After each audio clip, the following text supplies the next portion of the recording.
जिंदगी को जिंदगी का राज पाना चाहिए, जिंदगी को जिंदगी भर मुस्कुराना चाहिए, जिंदगी को जिंदगी का राज पाना चाहिए, जिंदगी को जिंदगी भर मुस्कुराना चाहिए।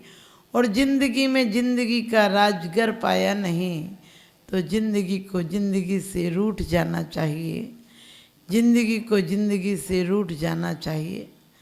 वास्तव में जिंदगी एक महोत्सव होना चाहिए, लेकिन हमने महोत्सव ना बनाकर मातम बना ली है। जिंदगी एक मंदिर होना चाहिए, हमने मरघट बना लिया है। जिंदगी एक शान होना चाहिए, हमने शमशान बना लिया है। क्योंकि जिंदगी जीने की कला नहीं आती, हम लोगों को दोष देते हैं।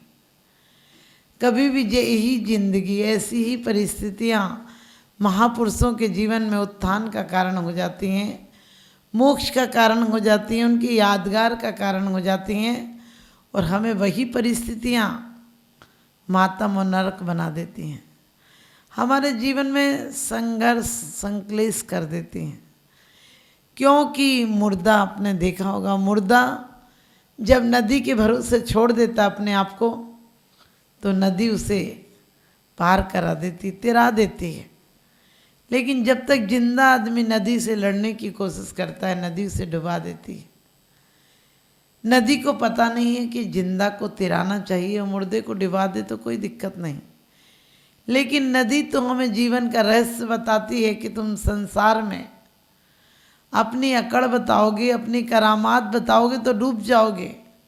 क्योंकि जीने के लिए पेट भरने की कला पर्याप्त नहीं है, जीवन से तिरने की कला भी आना चाहिए। और जीवन की कला को कुछ ही लोग समझ पाते हैं, और जो समझ जाते हैं उनकी मूर्तियाँ, उनकी स्मारकें, उनके शास्त्र आज भी पूजे जाते हैं। क्योंकि वो परिस्थितियों को बदलना नहीं जानते हैं, वो परिस्थितियों में बदलना स्वयं को जानते हैं। हम स्वयं को छोड़कर हम सबको जानते हैं। हमारी हालत उस भिखारी की भांति है जो जीवन भर दर बदर हर दरवाजे पर झिड़कियाँ खाई, भीख मांगी, कभी मिल गया तो ठीक, नहीं मिला तो बद्दुआएं दी, मिल गया तो झूठी दुआएं दी। और कहते हैं एक दिन होता है हर आदमी मर जाता है, और उसका भी अंतिम समय निकट आया, बीमार था कई दिनों से और मर गया। गांव के लोगों ने विचार किया कि बुढ़ा था, गंदा था, भिखारी था, मनहूस था, बदनसीब था, इसकी जगह थोड़ी सी खोद दो और इसकी जगह खोद कर शुद्धि करा दो। आप लोग भी शुद्धि कराते हैं। आपके घर के इतने महापुरुष जिनको कहते हो बुजुर्ग हैं, पूजनीय हैं, उनके जाने के बाद शुद्धि क्यों कराते? वो अशुद्ध व्यक्ति थे क्या? ध्यान रखना, आपके घर में सूतक पातक लग जाता है, बच्चा आता है तो 10 दिन धर्म से दूर हो जाते हो, और जाता है तो 13 दिन दूर हो जाते हो। संसार का बढ़ना अरे नरदेह की ये हार है, नहीं एक क्षण तुझको अरे इसका विवेक विचार है। कहते हैं जब जाता आदमी तो शुद्धि कराई जाती है, निकाला जाता है, सत्य सुनाया जाता है। कितनी बेवकूफ़ी की बात है, यदि जीते जी निकल जाता तो निकालने की नौबत क्यों आती? यदि जीते जी सत्य के मार्ग पर कदम बढ़ा लिए होते तो कोई क्यों से सत्य सुनाता बाद में? अपने जीवन में सत्य को ले आता। सत्य भले ही सूली पर हो सिंहासन कहलाएगा, सत्य भले ही सूली पर हो सिंहासन दिलवाएगा, और असत्य भले हो सिंहासन पर एक दिन मिट्टी में मिल जाएगा।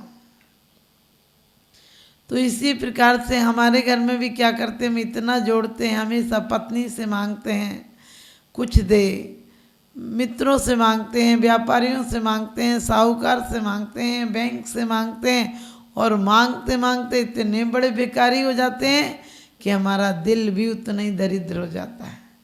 जितनी जितनी बाहर की आसक्ति बढ़ेगी, बाहर का भिखारीपन बनेगा, उतना उतना अंदर का भिखारी बड़ा हो जाएगा। भिखारी झोपड़ों से महलों में पहुंच जाते, भिखारी महलों में तो पहुंच जाते, महल जैसा दिल नहीं बना पाते हैं। भिखारी झोंपड़ों से हवेलियों में पहुंच जाते हैं, चप्पलों से बढ़िया महंगे जूतों तक पहुंच जाते हैं, और साइकिल से हो सकता है 5-10 करोड़ की गाड़ी में पहुंच जाएं। लेकिन क्या होता है, दिल तो वही भिखारी रहेगा। इतने दिन भिक्षा मांगी है, इतने दिन लूट खसोट डकैती की है। डकैती वो नहीं जो डाकू आकर छीन लेते हैं, डकैती वो भी है तुमने दूसरे के अधिकार को भले छल से छीना हो, बेईमानी से छीना हो, हुकूमत से छीना हो, सब डकैतियाँ हैं। और दूसरों के साथ डकैती करो तो चल जाएगा, तुम अपने साथ ही डकैती करते हो, तुम अपने साथ भी बेईमानी की पराकाष्ठा रखते हो। और हर आदमी भिखारी की तरह जीवन भर भीख मांगता है और एक दिन छोड़कर मर जाता है। जितना जोड़ता है उतना ही छोड़ता है, और जो जीते जी छोड़ देता है उसे ही भोगने को मिलता है। भोगने के लिए नहीं छोड़ता है, लेकिन मिलता है। गेहूं की खेती करने वाले को भूसा मिलता है, मांगना नहीं पड़ता है। भूसे की खेती नहीं करता है, खेती तो गेहूं के लिए करता है, लेकिन भूसा अपने आप आता है। इसी प्रकार से आज तक कोई मांग मांग कर सम्राट नहीं हुआ है। उसके साथ भी ऐसा ही हुआ, जीवन भर मांगता रहा और एक दिन मर गया। लोगों ने कहा कि जगह की शुद्धि करा दो, बड़ा शुद्ध व्यक्ति था, मनुष्य था, इसे कौन यूज करेगा। थोड़ी जमीन खोदी गई और जैसे ही 2 टाँकी लगाई, जैसे ही 2 हथौड़े मारे, 2 कहते फरसे मारे, वैसे ही तो टंकार की आवाज़ आई। और टंकार की आवाज़ के साथ आपको पता है सिक्कों की खनक ऐसी होती है कि बहरे भी सुनने लग जाते हैं। सिक्कों की चमक ऐसी होती है, अंधों को भी दिखने लग जाता है। और सिक्कों की पहुंच ऐसी होती है कि अपाहिज भी दौड़कर पहुंच जाते हैं। और सिक्के की खनक हुई। एक बड़े सोने के कलश में बहुत सारे हीरे रखे हुए थे, सोने की असरफियाँ रखी थी। लोगों को तो आंखों पर विश्वास नहीं आया, आंखें चौंधिया गईं। लोगों ने कहा अरे ये कैसे हो सकता है, तो भिखारी रहा, एक एक रोटी के लिए दरवाजे दरवाजे जाता था, लोगों से कहता था नए कपड़े नहीं तो पुराने ही दे दो, मुझे तो जीना है। काश इसने लोगों से मांगा, खुद के नीचे देख लेता तो आज भिखारी क्यों बनना पड़ता। और कहते हैं उस गांव की तो बात होगी, एक भिखारी होगा, मर गया होगा। हम सब भिखारी मर जाते हैं, और हमारे नीचे भी जहाँ हम बैठे हैं उसके नीचे ही हमारी आत्मा में कहीं बाहर से नहीं लाना है। और खजाने खुदे हुए हैं, खजाने गड़े हुए हैं। कौन से खजाने? अनंत चतुष्टय के खजाने, आराधनाओं के खजाने, महाव्रत के खजाने, गुप्तियों के खजाने, समितियों के खजाने, सदाचार के खजाने, प्रेम और स्नेह के खजाने गड़े हुए हैं। हम पूरे जिंदगी उसकी तरफ झांकते भी नहीं, कोई बताए तो झूठी बात लगती है। मंदिरों में जाकर तोतों की तरह शब्द रट लेते हैं और पक्षियों की तरह गर्दन घुमा घुमा कर आ जाते हैं। मंदिरों में झुक झुक के आ जाते हैं, लेकिन मंदिर के झुकने से तुम्हारी किस्मत नहीं बदलती है। मन झुक जाए, तुम्हारे अंदर का अहंकार नष्ट हो जाए तो झुकना सार्थक हो जाएगा। महापुरुष लोग एक एक बार मंदिर गए और उनके जीवन में परिवर्तन आ गया। हम 50-60 साल तक जा पाते हैं मंदिर और अंत में मरघट भी चले जाते हैं, क्योंकि जीवन भर हमने मंदिर नहीं बनाया। मंदिर कौन स्थान होता है जहाँ 5 पाप नहीं होते, जहाँ कसाएँ नहीं होती हैं, जहाँ व्यसन नहीं होते, जहाँ अनाचार नहीं होता। लेकिन आज तो हमारे यहाँ सब जगह अनाचारियों के पहरे लगे हुए हैं, मंदिर में आने नहीं देते। आप कहोगे हम तो रोज मंदिर जाते हैं। अरे तुम मंदिर जाते होगे, तुम्हारे अंदर के इतने दुश्मन खड़े हैं तुम्हारे आगे, हर जगह प्रलोभन देते हैं। और हमने भी बाहरी चीज़ों में सुख ढूंढ लिया, बाहरी चीज़ों को सुख का रास्ता बना लिया। हमारी 5 इंद्रियों के, एक एक इंद्रियों के कई कई विषय हैं और सारे अपनी दौड़ों में लगे हैं। और हम ये नौकरों की तरह उनके सामने लाला कर प्रस्तुति करते हैं। चोर लुटेरों को हमने अपने घर का सदस्य बना लिया है, वही हमें घर के अच्छे मेंबर लगते हैं। उन्हें तो सम्मान बुलाते हैं और आदर सत्कार करते हैं, युगों से उनकी खातिरदारी करते हैं, फिर वो आकर रुक जाते हैं। और कर्म खुद करते हो, पाप खुद करते हो, परमात्मा से कहते हो दुष्टन देव निकार साधुन को रख लीजिए। क्योंकि फुर्सत नहीं मिलती आदमी को घर से मंदिर तक आने की, और ख्वाहिश रखते हैं शमशान से स्वर्ग तक जाने की। अरे प्राण पखेरु तो तुम्हारे यहाँ उड़ गए, श्राद्ध करने से और चीज़ें करने से क्या होगा? कोई पार्सल है क्या? तुम्हारे पेट में पहुँच जाएगी।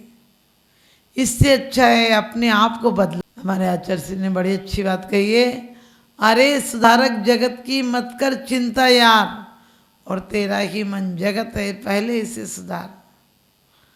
एक गांव में एक संगीतकार आया और उसने कहा संगीतकार ने कि मैं बहुत अच्छा गाता हूँ। राजा ने कहा सुनाओ। उसने कहा बस एक शर्त है, जो आना चाहो एक साथ आ जाओ, बार बार आने नहीं मिलेगा। मैं जब संगीत चालू करता हूँ तो किसी को नहीं आने देता हूँ। राजा ने कहा दूसरी शर्त क्या है? उसने कहा राजन वो आपको माननी पड़ेगी। राजा ने कहा बताओ। मैंने सुना तुम बहुत अच्छा गाते हो, इसलिए सुनना चाहता हूँ, क्या लोगे? वो जानता था कि राजा कृपण है, राजा हो गया लेकिन दिल नहीं है। उस संगीतकार ने कहा कि राजन मैं व्यापार के लिए नहीं गाता हूँ, मैं अपने आनंद के लिए गाता हूँ, और आप जो देना चाहो 150 रुपये दे देना, मुझे नहीं है। मुझे तो स्वयं में आनंद आता है, क्योंकि मैं अंदर से करता हूँ, बाहर से अभिनय नहीं करता हूँ। और जब अंदर में आनंद हो तो बाहर दुख आ भी नहीं पाएगा। अभी तो अंदर में आनंद नहीं है तो हम बाहर में मुर्गों की तरह गर्दन हिला लेते हैं बराबर बराबर, और कहते हैं बड़े बड़े अंबार लगा लिए हैं लेकिन हमारी परेशानी नहीं मिटी है। उसने भी कहा जो भी संगीत में आएगा उसे गर्दन नहीं हिलाना पड़ेगी। यदि मेरे संगीत में मग्न होकर कोई हिलाने लगेगा तो राजा साहब आपको ये आदेश आज ही फरमान करना पड़ेगा कि आप कहेंगे कि उसकी गर्दन तुरंत उतार दी जाएगी। राजा ने कहा सुनना तो है तुम्हारा। फिर क्या था, राजा ने डिंडोरी पिटवा दी कि जो भी आए वो गर्दन नहीं हिलाए, चाहे कितना भी अच्छा गाना हो। कुछ लोग तो डर के मारे आए नहीं, लेकिन कुछ जो बुद्धिमान थे, जो मौत से नहीं डरते थे, क्योंकि मौत क्या है? मौत हमारी कमजोरी का नाम मौत है। और वरना तीर्थंकरों के यहाँ तो मौत आती तो निर्वाण बना देती है। और उसने भी कहा कि राजन गर्दन तुरंत अलग करनी पड़ेगी। राजा ने कहा ठीक है। राजा ने देखने के लिए लगा दिए कि कोई गर्दन तो नहीं ला रहा है। जैसे ही संगीत शुरू हुआ, क्योंकि थोड़े से लोग आए थे शहर में, आधे तो डर से ही मर गए थे। डर से मर गए मैंने डर के मारे आए नहीं, लेकिन आधे लोग जो आए, राजा ने देखा कि धीरे धीरे वो तो 1 आध घंटा उन्होंने बस में किया, बाद में तो गर्दन घुमाने लगे। और गर्दन घुमाने लगे, वाह वाह करने लगे। अचानक कहते हैं कि उधर से राजा ने देख लिया और राजा ने संगीत रोक कर कहा कि इन लोगों को पकड़ लो, और पकड़ कर बुलाया कि तुम लोग गर्दन क्यों हिला रहे थे? तुम्हें पता है मौत की सज़ा दी जाएगी। उन्होंने कहा मौत आए तो आ जाए, लेकिन हम क्या करें, अपने बस में नहीं थे, हम होश में नहीं थे, हम संगीत में इतने खो गए थे कि हम बिल्कुल बेसुध हो गए थे।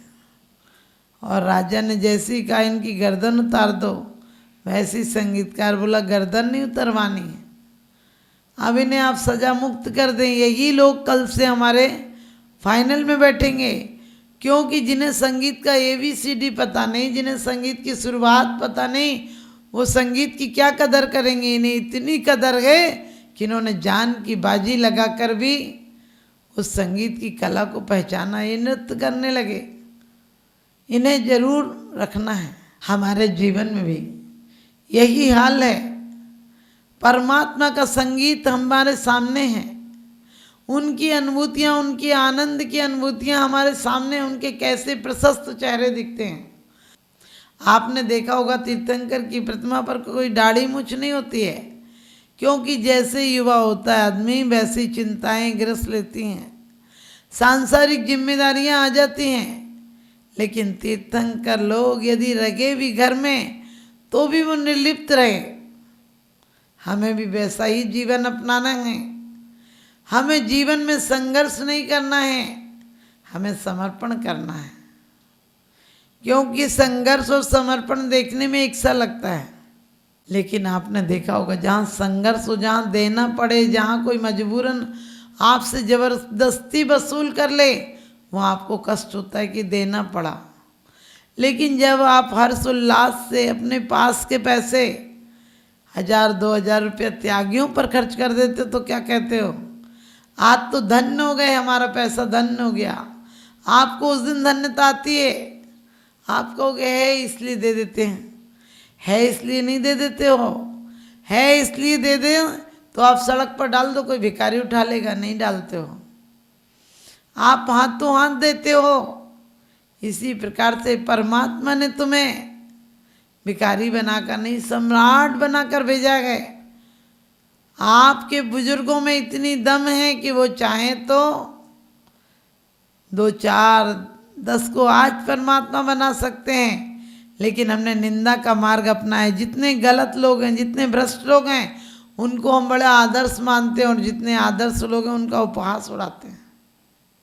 फूलों से भरे गुलशन वीरान हो गए, फूलों से भरे गुलशन वीरान हो गए, अश्लील उपन्यास अब पुराण हो गए।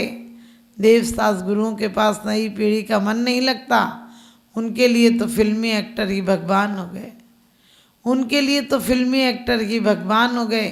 तो आपके जीवन में आप चाहते हो कि आपके बच्चे धर्मात्मा बने, पुण्यात्मा बने और एक दिन जाकर परमात्मा भी बने, तो आज से अपनी विचारधारा बदल देना। आज से छोटों के प्रति प्रेम, बड़ों के प्रति आदर सम्मान का भाव रखना। उसके बाद देखना यही जिंदगी तुम्हारी गुलशन बन जाएगी।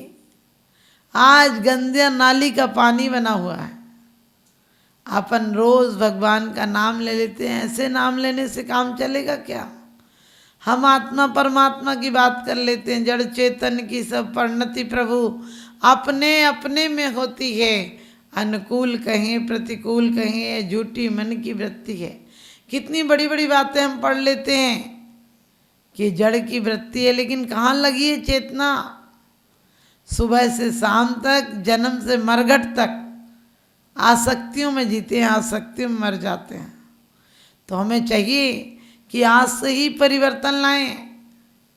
और दीक्षा कोई बहुत बड़ा काम नहीं है, दीक्षा स्वयं की इच्छाओं को सीमित कर लेना दीक्षा है। और दीक्षा के बाद आपने देखा होगा लोग कहते हैं नतमस्तक हो जाते हैं, क्योंकि जो चेतना को पहचान लेते हैं उनकी चेतना उन्हें ऊर्ध्वगामी बनाने का मार्ग प्रशस्त कर देती है। आपकी चेतना, हमारी ऊर्जा, हमारी सांसें, हमारा मन वचन काय तीनों सार्थक हो जाए, किसी गलत आदमी के उपयोग पर नहीं आए। हम किसी की गलती की निंदा करके भी क्यों गलती के भागीदार बनते हैं?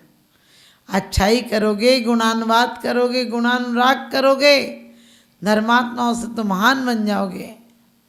और दोष को उजागर करोगे तो दोषी बन जाओगे। आप सभी ज्ञानी बने, धर्मात्मा बने, पुण्यात्मा बने, परमात्मा बने। और कहते हैं एक दिन जाकर आप लोग भी अपने लक्ष्य को प्राप्त करें। जिस मनुष्य जीवन के अलावा कोई स्टेशन नहीं है। भोग तो कई पर्यायों में मिल सकते हैं, लेकिन योग करने का मौका नहीं मिलेगा। इसलिए आप योग की तरफ झुकें और अपनी मन वचन काय की शक्ति को परमात्मा के प्रति समर्पित कर दें। आज और अभी आपका जीवन परिवर्तित हो जाएगा और आप सबकी ज़िंदगी में सुख शांति की बरसात हो।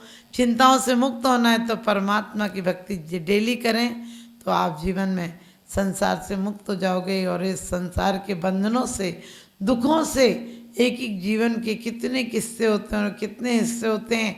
एक को झांक लो तो रोंगटे खड़े हो जाते हैं, लेकिन हम हर बार वही गलती करते हैं जो हम जन्म जन्मांतर से करते आ रहे हैं, तुम्हारी ये गलतियां हमें विमुक्त नहीं होने देंगी। और ज्ञान वो है जो विमुक्ति दिलाता है। आप सबका ज्ञान समीचीन ज्ञान हो, आपके जीवन में प्यार का संचार हो, सद्व्यवहार हो, और सद्व्यवहार के साथ हो आपका परिवार सुख और समृद्धि में जी सके, यही मेरा आशीर्वाद।